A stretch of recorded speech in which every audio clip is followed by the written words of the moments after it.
Hello and welcome to the Fall and Fallow Pod. Thank you for being here, everyone. Thank you, thank you, thank you, thank you. This is a podcast about plants where the discussion is centered around raising plant awareness, but also combating plant blindness. My buddy Pisum Sativum and I are collaborating to bring you this episode chartering our destiny through the eyes of plants. It is a conclusion of a three-part series where we look back at our relationship with plants over the years, given that plants are one of the resources that have been with us since the beginning of time. It looks forward to what we can expect, and it examines the impact of technological advances on plants and on people. So with that being said, my friends, let's get started.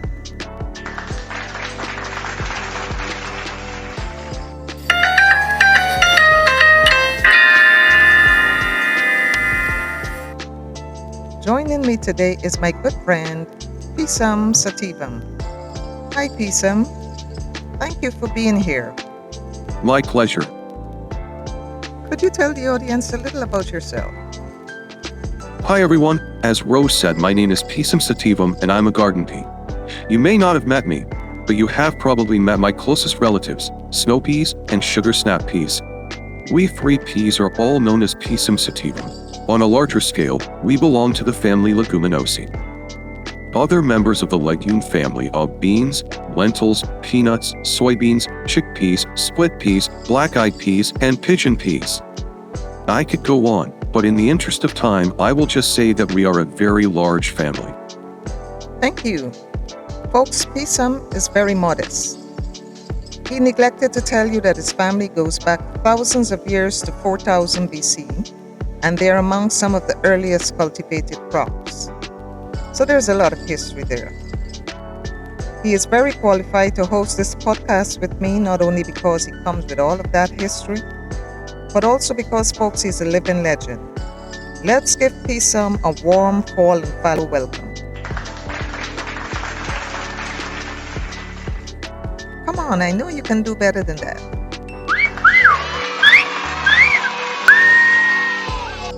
Thank you. Before we move on, I want to quickly mention this, that Pisum and his family of peas and beans, they are used around the world as a barrier against starvation in developing countries. And also, Pisum is the unofficial ambassador for the plant kingdom and tirelessly travels the world spreading the word about what plants do. He's currently on a very successful world tour, but he very generously carved out some time for our show. I cannot thank you enough, my friend. Anytime, Ro, I'm happy to be here. You have been so instrumental in spreading the word about the benefits of vegetables. Please tell our audience about this mission that's taken you all over the world. Sure, my message is simple. Eat your vegetables. When you eat your vegetables, the benefits are life-changing and they are enormous. Your hair looks better, your eyesight is better, your skin glows, your fingernails are strong, and your overall health improves. For those who need more convincing, it's easier to maintain an ideal weight. Your thinking is clearer, and you're able to fight off germs so you don't get sick easily. You maintain an optimum blood sugar level, and obesity is a thing of the past. That ties in perfectly with our message, where we are raising awareness about all categories of plants. Vegetables are plants. They provide food and they do not come from the supermarket. They're grown and harvested, and they are the result of the demanding work that farmers do. Well said. Amen to that. Some of the audience members have been inquiring. So could you tell us when is your next show and where will it be? Sure, I will be at the Manhattan Gardens tomorrow night. I'd love to see you there. Show starts at 8. Fall and Fallow will be there. We won't miss it for the world. can you clear up this burning question for our audience and our listeners? Are you a vegetable or are you a fruit? Bro, that's complicated stuff. I am eaten as a vegetable worldwide. However, botanists, the scientists who study plants, classify me as a fruit because I developed from a flower. Call me what you want, but I hope you call me for dinner.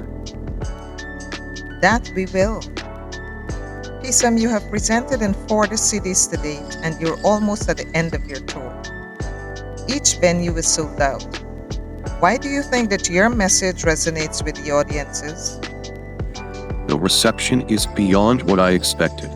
This is what I have experienced on the road. For some people, this is new knowledge. They will approach me after the show and tell me that this is the first time that they're hearing about the benefits of eating vegetables. Some say that they tried it after hearing one of my speeches, and the results are amazing. Others report that they expanded their food choices to include new vegetables.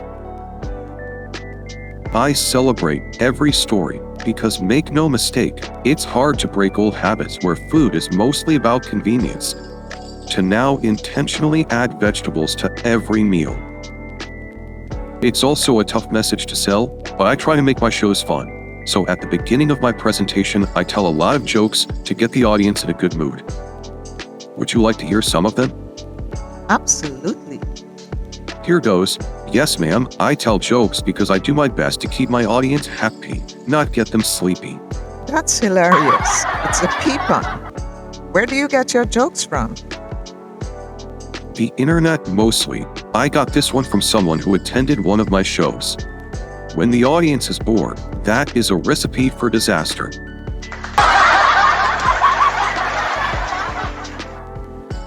That's good. I thought so too. I love it when the audience participates. Here's another. Me, I am all about nature. Does that make me a hippie? That's funny. I was delighted to be invited to your show because I'm a people person. 7 words I will never say. Do you want a piece of me? And why is that? Why make peace, not war? I get it. What else you got? When I'm on the road, I listen to a lot of podcasts. They are a new phenomenon. And when I relax, I love to sip on a pina colada and eat peanuts. Peace out. Ever thought about stopping by Saturday Night Live? Those guys are great, aren't they? I agree. In a previous episode, you mentioned that you will be traveling to Mars soon. I am so intrigued that you want to go to Mars. So let's take a break, and when we return, we will talk some more about that.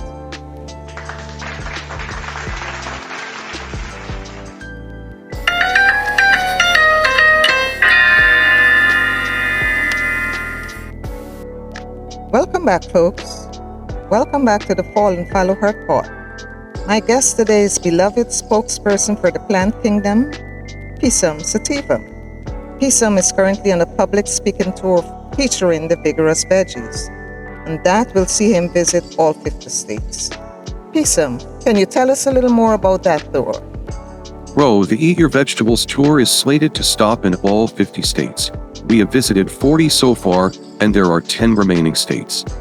What's special about the remaining 10 states is that you get to vote on where the vigorous veggies go next. Will it be Tennessee? Will it be Alaska? Or will it be Pennsylvania? The city with the most votes wins the next stop. Online voting is currently open, so go online and cast your vote. Thank you, Pisum. You said it earlier that you will be traveling to Mars for the next chapter as the ambassador for the plant kingdom, the second act, if you will. Can you tell us more about that? The journey to Mars is projected to happen sometime between 2030 and 2040. So, mark 2030 on your calendar, folks. That's the liftoff timeline for the P in the space pod. I love your sense of humor, but does it bother you that it is so soon? Bro, I look forward to this next chapter. We Ps have a legacy of pioneering work in the plant world, and we played a major role in the experiments conducted by the scientist Gregor Mendel.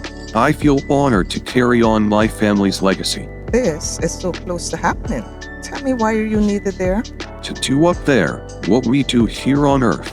Think providing food, producing oxygen through photosynthesis, providing a therapeutic environment to de-stress, medicine, and so much more. It is very brave of you to do this, to venture into unknown territory. Thank you, but I don't do this alone. It's a joint undertaking with potatoes, sweet potatoes, lettuce, kale, spinach, carrots, onions, wheat, soybeans, and my friend Phaseolus vulgaris, also known as Bean. Bean and I go way back. We sometimes get mistaken for each other, but we take it in stride. Pisum, you have a huge following. They will miss you. What would you say to them? My hope is that the technology to communicate in real time will eventually be invented, and my audience can be a part of the unforgettable experience of traveling to Mars and seeing in real time what life on Mars is like. When we are on Mars, my plan is to stay in touch with my audience and to attract more followers, possibly by doing a documentary about life on the Red Planet. Although I will not be on Earth physically, I look forward to doing the next best thing, which is communicating virtually. Thank you, Pisum. Let's take a short break, and when we return, we will delve deeper into what being a Mars transplant looks like. Stay tuned, everyone.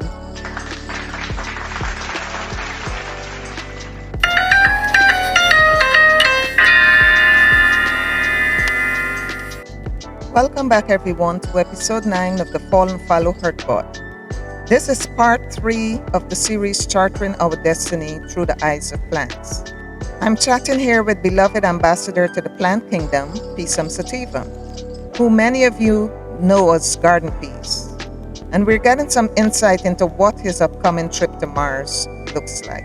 Pisum, what are your expectations when you get to Mars? I know for sure that I won't be coming back. It will be a one-way journey. Mars will be my new home. Can you tell us some more about that? Plants will have to be genetically engineered to survive and thrive in that environment, because it's going to be a completely different world. A different soil, different atmosphere, different environment. As far as going back home, Earth will be an alien planet to us, and we will not survive if we return, because we have changed at the molecular level. That's a good point. Going back home is not the same as never leaving.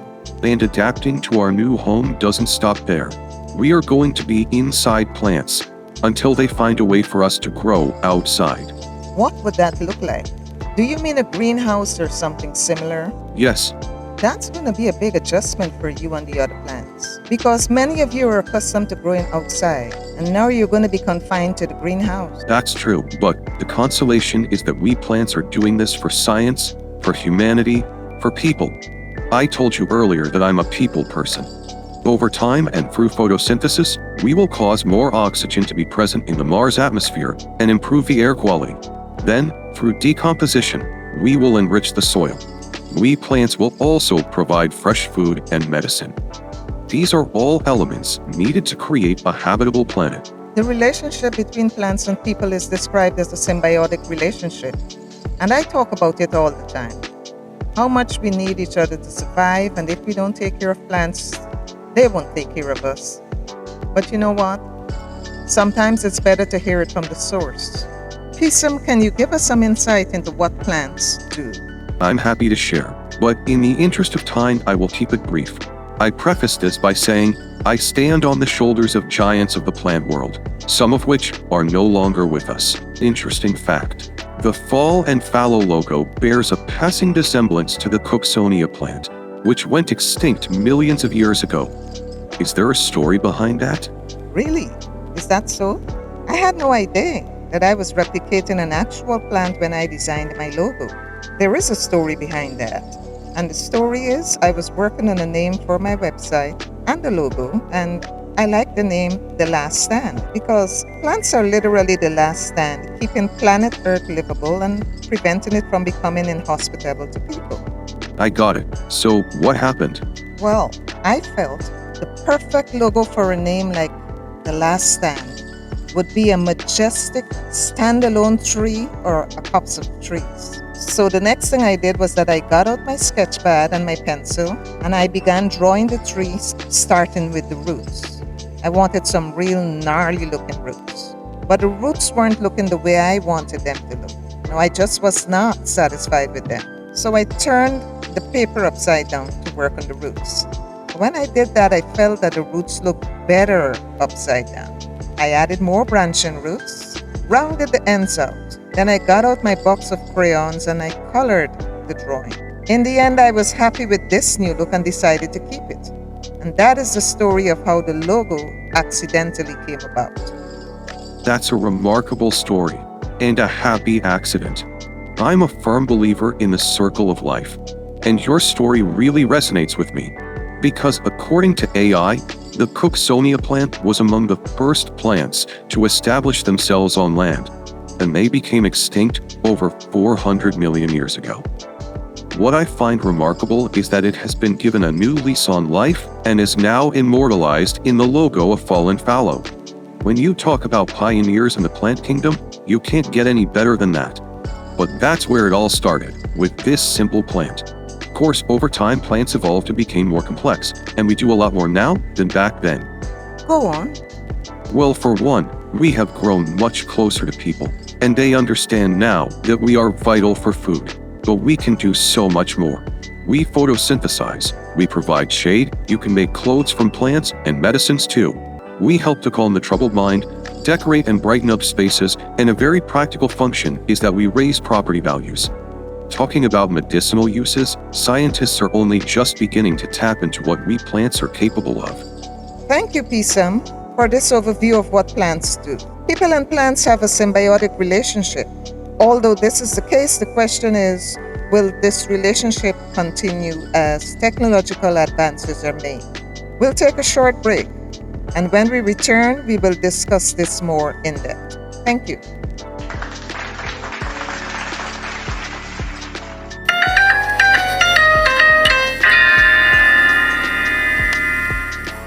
Welcome back, folks, to the final segment of the Fall and Fallow Heart Pod.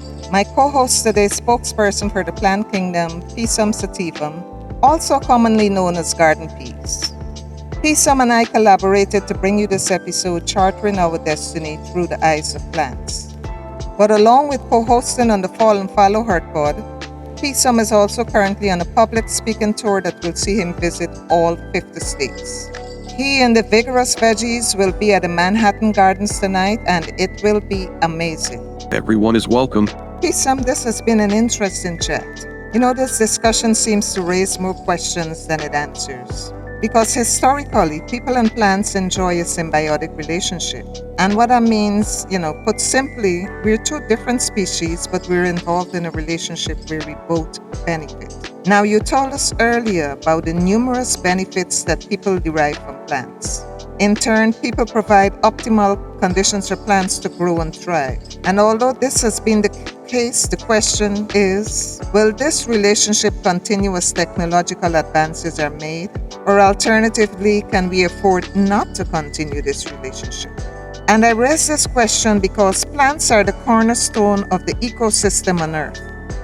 But since Mars doesn't have an ecosystem as we know it, are plants even necessary on Mars?